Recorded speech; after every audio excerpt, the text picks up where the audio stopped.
Mas Dito, belakangan ini rame banget di mana-mana, semua orang megang handphonenya main game, e-sport. Dulu saya berpikir, kok bisa sih main game itu dikategorikan sebagai sport? Saya nggak ngerti. Dan sekarang itu memang dikategorikan sebagai olahraga, dilombakan secara internasional. Saya mau tahu potensinya sebesar apa kalau untuk Indonesia? Ya, pastinya e-sport memang sangat unik. Khususnya Indonesia merupakan salah satu target utama semua developer dari games e-sport maupun cabang olahraga e-sport itu sendiri. Dan alhamdulillah kita selain menjadi salah satu destinasi utama target e-sport itu, Indonesia juga memiliki banyak sekali atlet dan juga tim profesional maupun tim yang dibina oleh pemerintah itu yang prestasinya itu sudah tingkat dunia. Dan kita sebagai Oke. Jadi kalau e-sport Indonesia ini itu memang sudah menjadi satu negara yang sedikit dominan. Kemarin kita baru saja juga juara dunia dari e-sport Football Manager.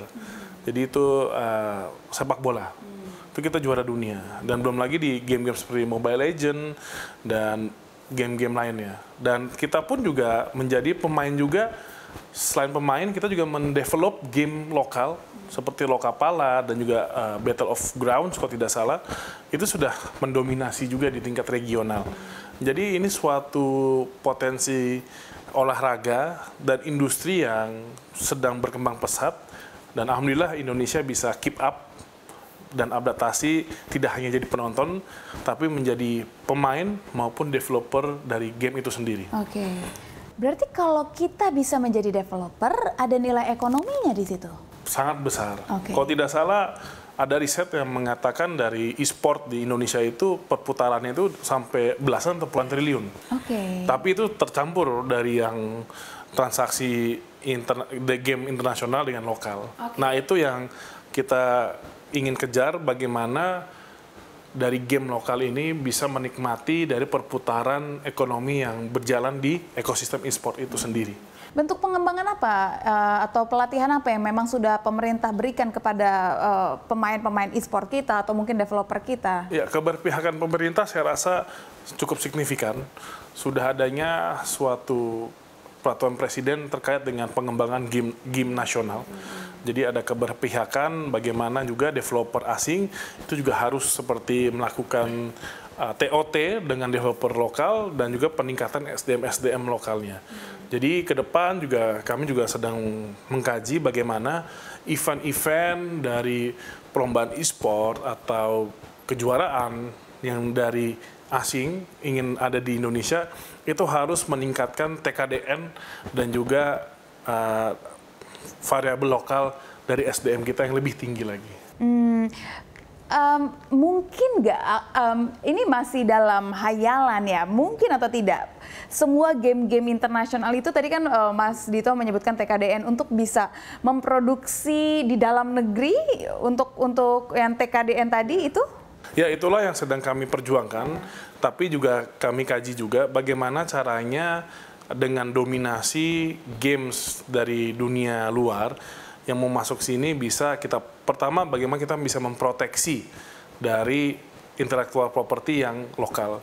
Kedua, bagaimana kita bisa membuat suatu kebijakan yang pro dengan pembinaan dan pembudayaan talenta lokal ini dengan adanya game-game dari asing, tapi juga tidak memberikan kesulitan bagi investor asing untuk masuk ke Indonesia. Jadi ini sedang formulanya, sedang dilakukan kajian yang komprehensif. Iya, tapi terlepas dari e-sport, kita juga tidak boleh melupakan olahraga-olahraga tradisional yang ada di Indonesia. Banyak dari kita, saya sering sekali nonton tayangan-tayangan, Indonesia banyaknya sekarang berfokus sama e-sport, tenis, tapi kita lupa kita punya banyak sekali olahraga-olahraga asli. Apa yang dilakukan oleh pemerintah saat ini terhadap olahraga asli kita? Jadi untuk olahraga tradisional seperti gobak sodor, terus ada enggrang, ada takraw, dan juga berbagai martial art yang bukan silat. Silatnya tapi bukan silat yang prestasi, tapi yang tradisional. Kita memiliki event nasional. Salah satunya adalah Fornas. Jadi Fornas itu adalah seperti PON tapi mempertandingkan cabang olahraga tradisional. Jadi sampai bakia, kelereng, gangsing itu ada semua. Dan partisipasi dari masyarakat dan penonton itu mungkin tidak banyak disorot karena bukan olahraga yang seperti prestasi ya, bukan sepak bola atau apa, tapi partisipasinya jauh lebih tinggi daripada Pekan Olahraga Nasional. Untuk atlet yang bermain itu bisa sampai 40.000, 50.000, belum lagi para pendukung dan penontonnya. Nah, inilah yang ke depan, kebetulan waktu itu kita masuk di injury time, jadi kita hanya bisa menyiapkan konsep baru sedikit.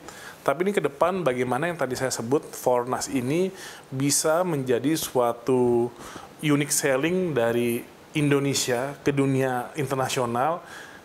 Ini festival olahraga tradisional yang bisa juga dihubungkan dengan nilai pariwisata. Dan saya yakin jika ini dikemas dengan baik, diselenggarakan dengan kita curate dengan sangat baik dari sisi kreativitasnya dan juga budayanya yang kita siapkan lebih bagus lagi, ini akan menjadi destinasi dunia ke Indonesia untuk menyaksikan festival olahraga tradisional ini. Oke, berarti sebelumnya Fornas ini pernah dijalankan? Fornas sudah banyak, sudah berlangsung mungkin lebih dari puluhan tahun. Terakhir di Jawa Barat tahun 2023.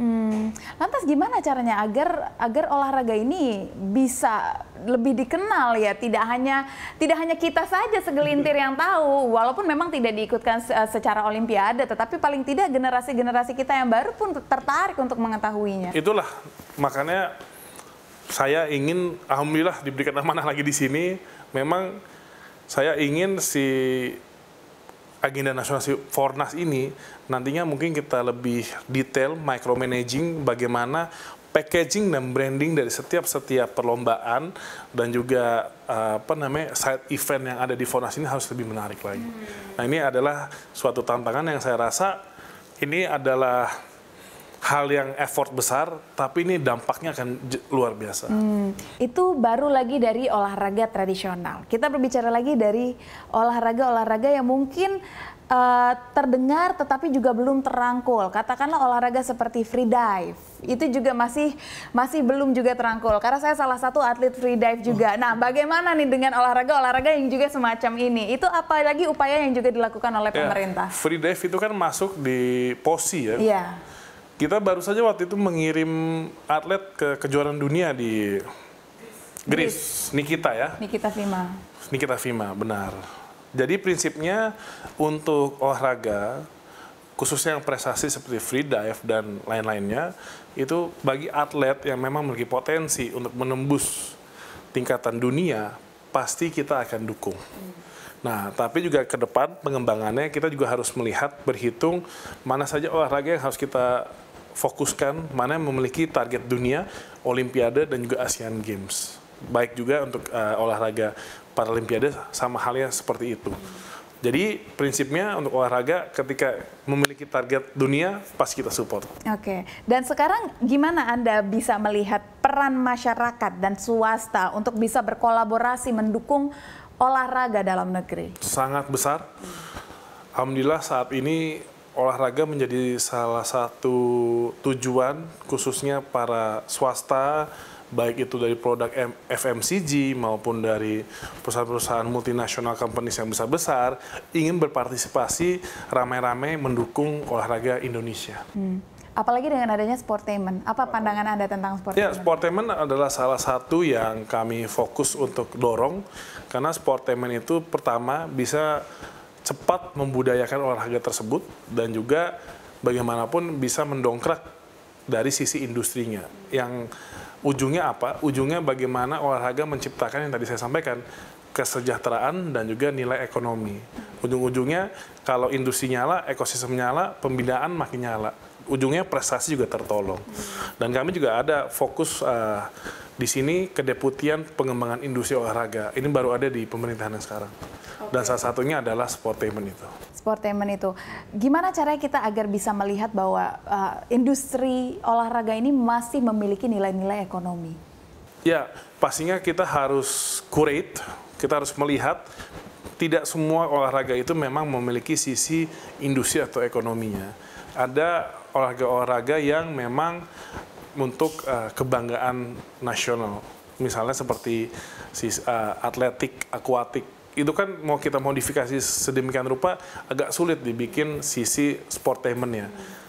Dan kita harus melihat mana olahraga yang memiliki sportainment, ada sisi sportainment-nya seperti volley, basket, sepak bola, mana yang tidak. Jadi kita dikotomi, nanti pengembangannya pasti kita lihat bagaimana yang bisa menunjang prestasi maupun sisi kesejahteraan ekonominya. Iya, sesaat lagi kita akan menyambut 2025, akan ada beragam event baik internasional maupun nasional.